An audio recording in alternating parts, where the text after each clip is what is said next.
Before we get too far into Freedom Fest, I'm Steve Powers. I work at the floor of Bama. That makes me the luckiest man alive. Thank you all for being here today. We appreciate it so much. A couple of sponsors to thank. This is all benefiting Folds of Honor. Are you military, active, or retired? Then thank you for being here and helping us stay free. Thank you so much. Supporters of Freedom Fest include the Wharf. Thank you all so much. Gulf Shores, Orange Beach Tourism, O'Reilly Auto Parts presenting the Bama Coast Cruise In. And we couldn't do it without the city of Orange Beach. And ladies and gentlemen, my pleasure to introduce to you our mayor of OBA, Tony Kennon, is here. Thank you. Thank you, Steve. Thank you, guys. Appreciate y'all being here so much. But first, let me give these guys a check. Folds of Honor is a wonderful, wonderful charity. They do wonderful things. I'm going to let them explain it. But we raised about $22,000 for them this weekend. To y'all. Thank y'all. We also raised several $1,000s for a youth reach, which was a local boys resident. So thank y'all for that. Good afternoon. My name is Jenny Sims. I'm one of the board members for Folds of Honor. I'd like to introduce General Paul Pocopani to you, who serves for us, and then Mike Etheridge, who's here in the Mobile area. We cannot thank you enough for what you have supported for Folds of Honor. Folds of Honor is a nonprofit. How many of you have heard of it? For those of you, here's what's cool. It is all about kids. It's about spouses. It's about dependents. It's about raising money for educational scholarships. Let me give you some numbers. Over 1 million in this country have served or are disabled in our country.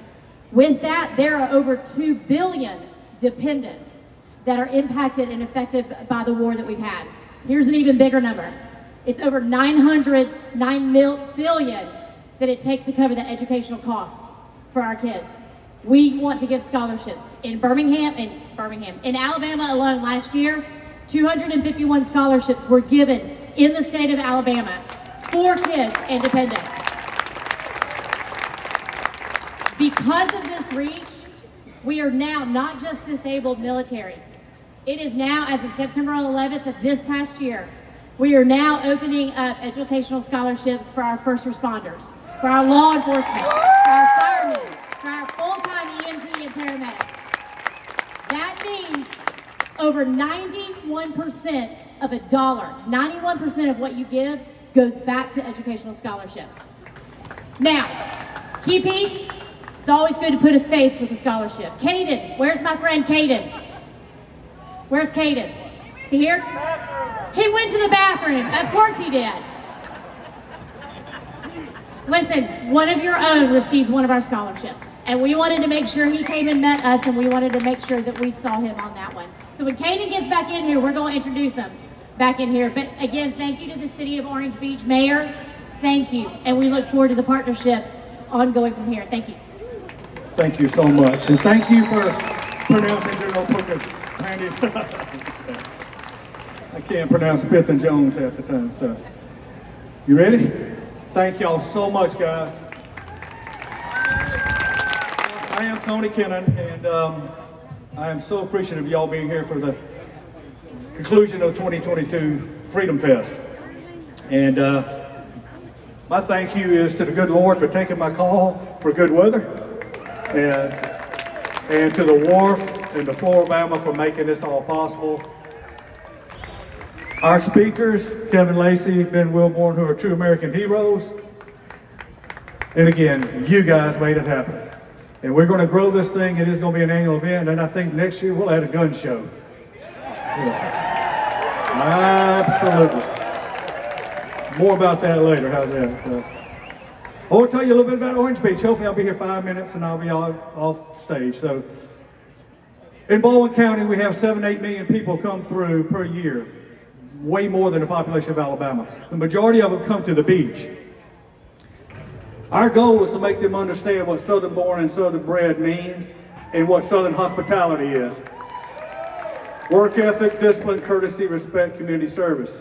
That's what we want them to leave our town thinking about us. A little bit about our Orange Beach community. We are God-fearing, Bible-believing, gun-toting, Constitution-defending, independent-thinking American patriots. Absolutely. Ain't no groupthink here, ladies and gentlemen. There's no talking points. We know what we believe and we make no apologies for it. So, now we have something to announce today. We have declared ourselves a sanctuary city. That's right, a sanctuary city. Not like Martha's Vineyard. We're a sanctuary city for families. Family values, traditional values, old school works. That's who we are. And again, no apologies, and we want the world to know. A little bit about Freedom Fest. Freedom Fest was a festival, but it's more of a statement. We started it last year as a statement. It's a statement celebrating America, celebrating the red, white, and blue, the greatest country in the history of mankind, the greatest country on earth. Now, granted, that's a low bar, but the greatest country on earth. We're here to celebrate our heroes, those that went before us, our founding fathers, through the greatest generation, through Desert Storm, that made the freedoms and prosperity we enjoy today possible. Thank you. I'm telling you, from the bottom of my heart. I didn't serve, I wish I had, it was a regret, but I can do something now. If you don't love America, well, first of all, if you love America, we want you here. This is where you want to be. If you don't love America, go somewhere else. We don't need your money, folks. And now I feel inspired. I was supposed to end there, but I'm not. Because I'm the mayor, I can hijack the microphone for 2 more minutes. Now this probably will offend a lot of people, but I don't care. Maybe present company excluded. But y'all conservatives and Republicans, Republican Party, are soft. We're spineless, we're gutless, we're too comfortable living too convenient of a life. Did I mention too comfortable? And if you look in history, ladies and gentlemen, who gets overthrown? The comfortable. And we have sat here and watched this happen right before our eyes for the last 50 plus years and let it happen. It's time to get our lazy butts out of the lazy boy. Time to turn off ESPN and the Kardashians and go to work and take this country back.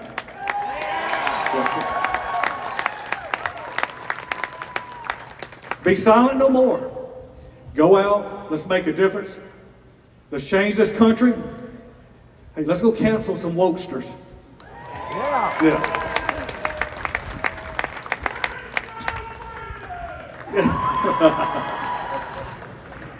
Thank you for keeping it polite. But anyway, welcome to Orange Beach, Alabama, and God bless America.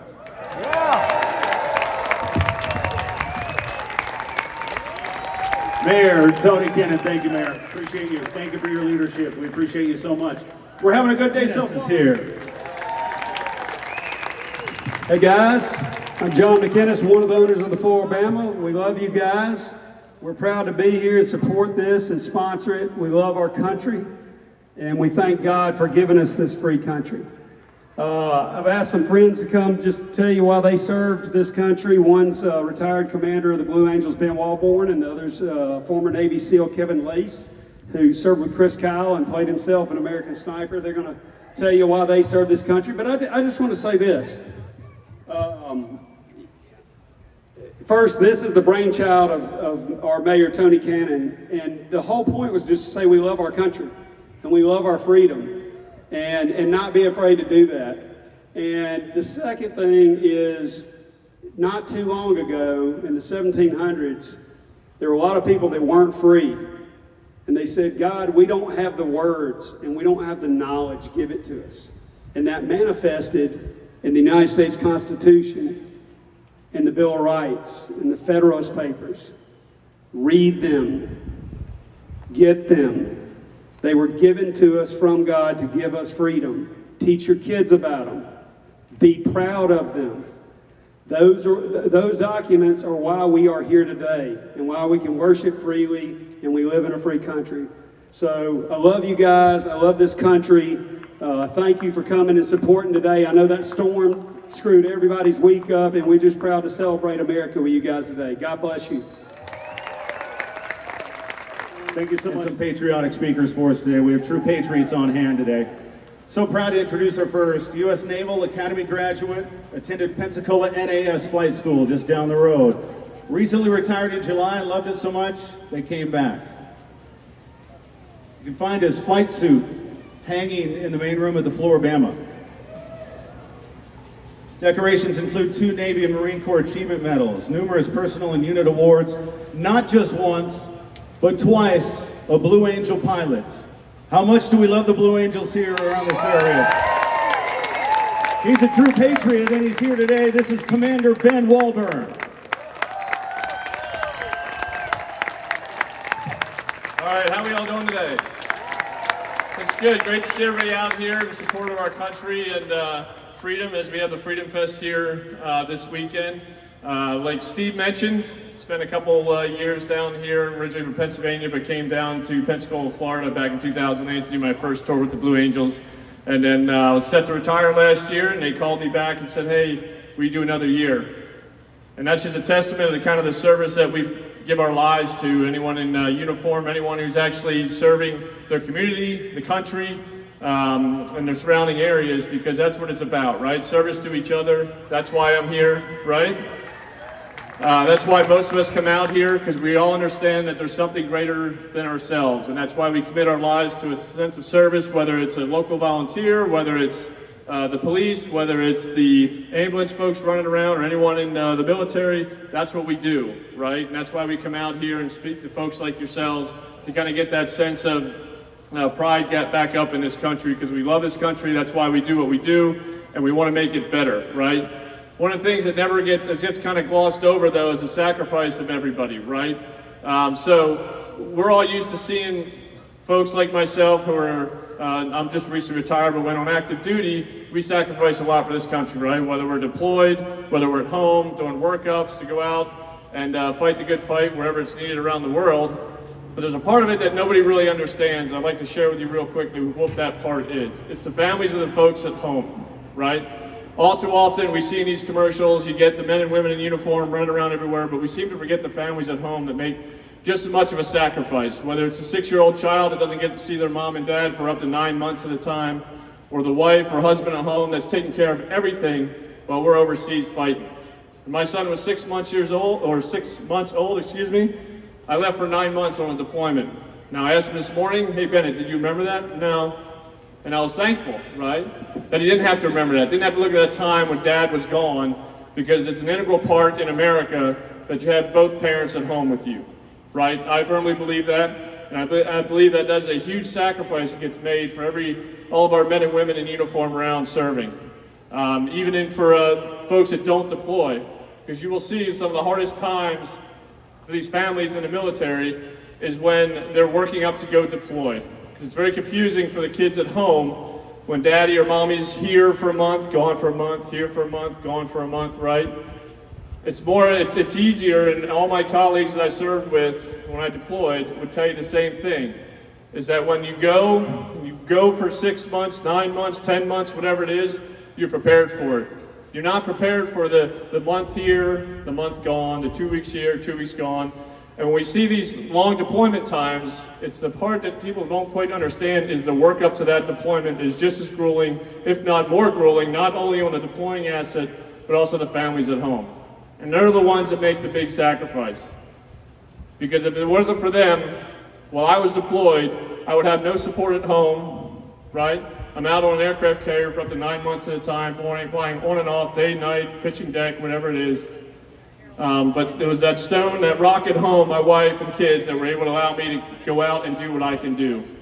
And sometimes we don't give the recognition that those folks deserve, so please give them a round of applause for all the families out there.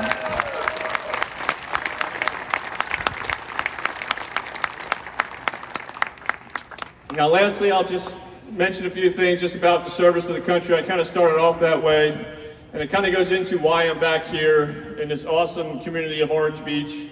I live in Florida, so don't hold it against me, but my kids go to school over here for a reason, right? So, a year and a half ago, I was supposed to retire, got the call back. said, hey, would you come back to be a Blue Angel for another year, right? And automatically everyone sits there and goes, why wouldn't you do it, right? Exactly. So, but we actually, my wife and I got together. Her version of the story might be a little bit different than this, but we got together and said, yeah, we can do it.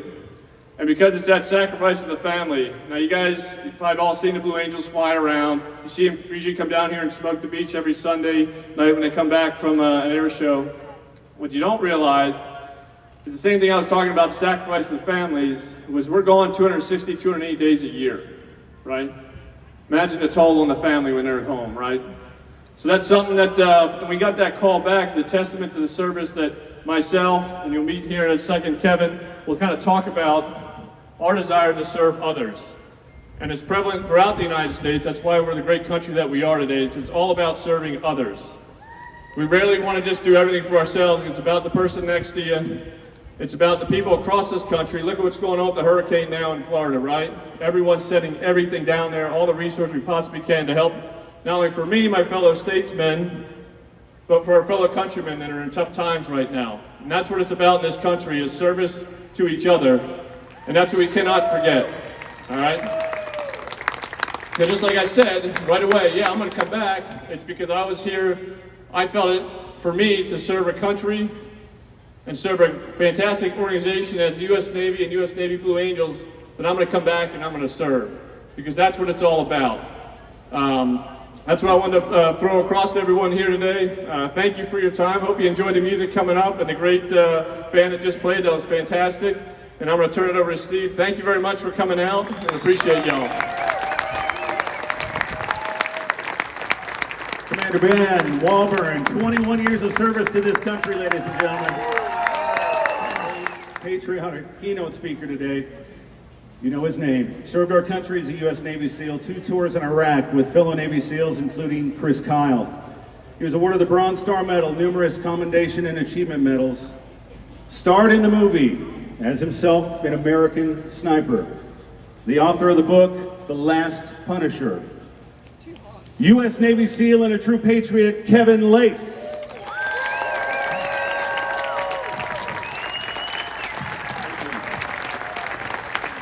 Thank you. Thank you very much.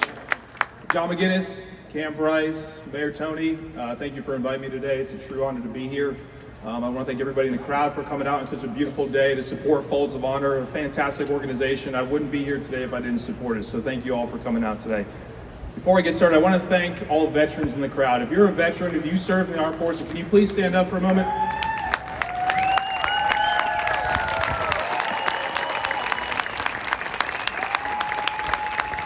Exactly. Ben and I could tell our stories all day long, but if you want to know what it's like, talk to these veterans, because we can't be here today if it's not for their service and the service of their families. So thank you very much for what you've done and allowing me the opportunity to get up here and speak today. So when John asked me to come out here, he said, talk about freedom. Now that's not exactly the easiest thing to talk about, right? You got to do a little prep work, a little planning. So I thought about freedom, and for freedom for me, it's active. We can't just hold on freedom. We're constantly pursuing that through our actions and what we do in the community. But to get me started, how do you start a good war story? How does every single good war story begin? Come on, you veterans in the crowd, you know what I'm talking about. Exactly. If you haven't heard a good war story, stop by the VA in Pensacola, you hear them all day long. So every good war story begins with no shit, there I was, knee deep in grenade pins, surrounded by the enemy, right? And then you kind of drift off between turkey dinner and falling asleep, right? But every good war story begins like that. So my war story begins in 2006. I was in the middle of a 6-month deployment to Ramadi, Iraq. And at that time it was pretty dangerous, but we'd become accustomed to our tempo and what we were doing. We were having a fantastic time doing the job. We got tasked with the capture-kill mission of a bomb maker in south central Ramadi. The op called for 2 assault teams, which left our turrets quite open, so we needed to rely on other SEALs. We had this gentleman named Chris Nestler. He was about a 55-year-old podiatrist or chiropractor who was in the reserves. He went through SEAL training back with Moses, way back in the day. We found it opportune to bring him back to service, and he served as our primary mailman. He would go and pick up mail for the platoon. I remember getting him ready for the op because I was a turret gunner before this, and I showed him how to use the 50 cal, and I had to walk him through because the last time he used a rifle, it was like a flintlock and steel, and I was like, this is how you work the charging handle. So we take off on this. So we take off on this op, and we load on up, we drive on out, we get to the X, and we start foot patrolling. And I'm the point man on the element, and I lead one element down this long narrow passageway, down this like alleyway. The opposite assault team's next to where we make our way. And I remember seeing a gentleman at the end of the road. He looked kind of suspicious. It was dark out, it was night, I had my night vision on. And I made the call that there was suspicious military-age male at the end of the road. Well, we broke off, we climbed over this wall, we did our simultaneous entry, explosion, 3, 2, 1, we go in, and the target's secure in about 37 seconds. I remember breaking out as we got back to that vehicle. I was climbing up that same wall to get back into that alleyway, and all of a sudden, I didn't even hear a contact front. I just heard that 50 cal machine gun barking and the sweet smell of freedom and the sounds that come along with it as he laid down withering suppressive fire. There was 8 military-age males around that corner with PKC machine guns and RPGs that were really ready to narrow us down in that fatal funnel and really make our day. But it was Nestler, that 55-year-old podiatrist from Middle America, that laid down the lead. And I realized that freedom is active. It doesn't matter how old you are, you can still be an agent of freedom. Absolutely. So how I ended up in the SEAL team. So I'm from Connecticut. Don't look down on me for that, but here I am in Florida and Alabama, and I love it down here. I woke up September 11, 2001, much like the rest of you all. Pillars of our American freedom were shaken to the core. And it was obvious where the evil was coming from, and we responded. I tried to join the Marine Corps. I went to the office, but they were actually out to lunch. And I walked into a Navy office. That's a true story. Go Navy. Saw a poster on the wall, eat crayons. I saw a poster on the wall, SEAL teams, and that was it. I went through training. I ended up at SEAL Team 3, where I was a sniper, breacher, and combat medic. I worked with some extraordinary human beings, guys like Chris Kyle, guys like Mike Mansour, won the Medal of Honor, Mark Lee, Ryan Job, the list goes on and on and on. And we got to go forth and protect America, wearing that flag. They deployed us to hot spots. We went to Ramadi, Iraq. We partnered with the Army, the Air Force, and the Marines in a joint operation to quell Ramadi. About halfway through that deployment, we started to really get after it. But it wasn't for the men like Chris Kyle who got us up to speed when we needed it. As a new guy sniper going into Ramadi, there are things I needed to know that I just didn't know. The learning curve's high when you go into combat. But it was persons like him with his wisdom that taught us to do our job and be safe and come back home with our families. Not everybody gets to do that, but we were fortunate to do that. We laid down the law, and that's the way we do it, as the American military. And I'm fortunate to come back here and be able to tell that story, as are the other veterans here in this crowd. But I can tell you, as we come back, and as I came back, I went to school, ended up in the panhandle of Florida, and sometimes leaving New England, the best views in the rearview mirror. And I'm glad I'm down here with my fellow patriots. I can't make that joke when I speak in New England, by the way. But freedom is being assaulted, and that element of evil is not always apparent like the Twin Towers falling. It's happening in our schools, it's happening within the families, it's happening within the community. We can stand idle, we can let it happen, or we can be active members of freedom. I see in our kids' schools there's fentanyl. I see coach football here in the Panhandle, right across the line. There's a shooting at Bellevue High School. I see the assault on freedom each and every day, but what do we do to honor that? Do we stand idle, or do we take an active role? Do we learn from the people that have gone forth and taken the fight to the enemy and emulate that, or do we stand idle? I'm gonna leave you with a quote before I get going, because I stand right before Mr. Rich, and I know you want to hear him, not hear me. Heard this good quote a long time ago. It says, "I don't want to be a product of my environment. I want my environment to be a product of me." I can tell you as SEALs, we earn that. We go, we destroy, we wreak havoc, we bring all elements of warfare to the enemy and we crush them. I don't want you guys to do that. Leave that to the SEALs. But how can you better your community and uphold freedom? As coaches, as solid parents, as great patriots. There's nothing wrong with being those types of people. And today, I'm honored to speak to you all, and I appreciate having the time to take me on. So thank you very much, and let's hear Mr. Rick. Ladies and gentlemen, Kevin Lacz, Commander Ben Walborn, Mayor Tony Kennon from Orange Beach. Thank you all for being here.